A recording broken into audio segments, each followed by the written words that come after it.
traders, Raghee here. Let's talk about bonds because they're forming a pattern that we have not seen in a really long time, and that is a downtrend. So I wanted to dive a little bit into the anatomy of a downtrend and specifically the setup that we're getting in bonds. So we can look at TLT, we can look at ZB, and one of the reasons you'll see me interchangeably talk about the certain futures contracts and then move to the ETF is, quite frankly, we have so many members who, when taking overnight trades, when we're going to be in a trade that has a slightly longer duration, maybe a handful of days to a handful of weeks, that overnight margin in futures can be not only pretty expensive, fairly cost prohibitive, but it can also present risk that a lot of traders don't want to take on, as opposed to the finite cost of a long call or a long put. So a couple things to keep in mind.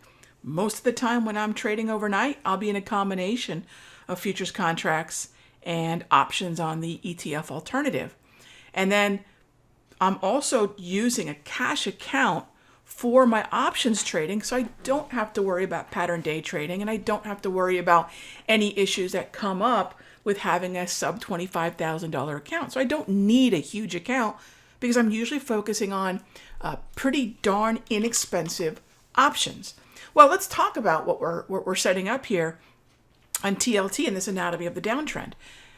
Now, for the better part of really since about May, this market has been one that I've been buying the dips, and most of those were actually dips we bought, dips, and then oversold buys until the market went choppy enough, broke the 200, and then now we're talking about potential short on the rips, right? So even when a market loses the trend, and we can see that from the JT Multi, we still want to keep the bullish bias because that actually gave us our last 2 to 3 winners as buys, even when we had gone sideways, right?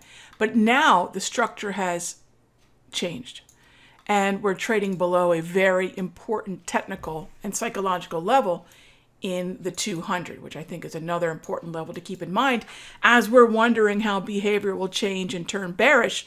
Keep an eye on those 200s. So now what do I want to do? Yeah, sure, I can short the rip, which is just the opposite of buy the dip. Downtrend, sell, fade the strength. Well, I would like to do so maybe starting as early as 159.15, the 13 exponential moving average that I use a 13 setting. It's actually on the propulsion. It's actually a sort of a self-correcting moving average. And when those dots are lit up, I can go ahead and use that as a potential resistance level. The next thing I want to ask myself is, well, if I know my zone could carry all the way up to about 160.15, 161.20, this could actually take a lot of heat through the span of this short zone. So at the more aggressive levels, I'm going to think about the December 21, right? So I'm going to look at the December 21 expiration on TLT, right? So let's jump on over there. So remember, the trade is built on the ZB futures, but I can execute the idea, choose your own adventure, right? Via puts on TLT. So we still have a little bit higher to go. I would like to see a little bit higher move on TLT. And then I'm going to start to price as we get up into about 145 and change. I'm going to start to price out the 145, maybe even the 147 puts. And so we're talking about a cost of about $4.35. It'll be less as we move higher. So I'm talking about approximately $400 calls. So very inexpensive, very scalable. Some folks might buy 2 of these. Some folks might buy 32 of these. I'm just kind of saying that regardless of your account size, you can scale in. This also means that if you've got the capital to scale into this area, you can scale into some as we move higher through the range. And this is what I love about low-cost options and scaling in this manner. So this is the way that I'm going to treat TLT. December 17, I'm going to look to get long puts in my cash account. All right. Now, if these kind of trades sound like ones that you want to learn to do, if you want to know more about downtrends and certain things that I'm looking for in this market, my next webinar is tomorrow, October 13, 8 p.m. Eastern. You can register at simplertrading.com/rotation because we might be seeing rotation in this market. We've certainly seen rotation from the uptrend to chop. Now we're wondering, could we persist with a chop or maybe organize into a downtrend?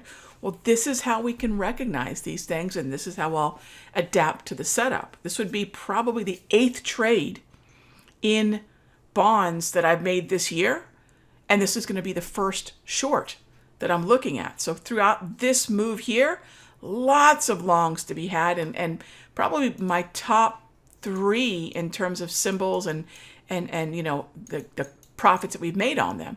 Now we're just going to start adapting to the change of the trend and start looking at long puts instead. So I'll see you on Wednesday, 8 p.m., simplertrading.com/rotation. And if you want to learn more about these kinds of trades, how I set them up for uptrends, chop, downtrends, exits, we're going to be doing that this Saturday. So looking really forward to this class. The timing could not be better. I am very excited for the live trading. The way that we're going to structure the live trading, by the way, in this class is pretty cool. We're going to do 1 session per week, either over the course of 2 weeks or over the course of 4 weeks, depending on which you go with Pro or Elite. So that means we'll be together at least for either the beginning and end and beginning of October to November, or basically throughout most of November. And then that means that the alerts are going to go out throughout that entire 2-week or 4-week span, so we can tackle this market together. So super stoked about the timing of this. I'll see you on Wednesday. Thanks as always, and I'll see you in the next update. Hey traders, Raghee from Simpler Trading. Thank you so much for watching this video. Be sure to leave a like and a comment below. And remember, subscribe and click the bell icon so you'll get notified of the next update. And when you're ready to join me for live trading, be sure to head on over to simplertrading.com. I'll see you in the next update.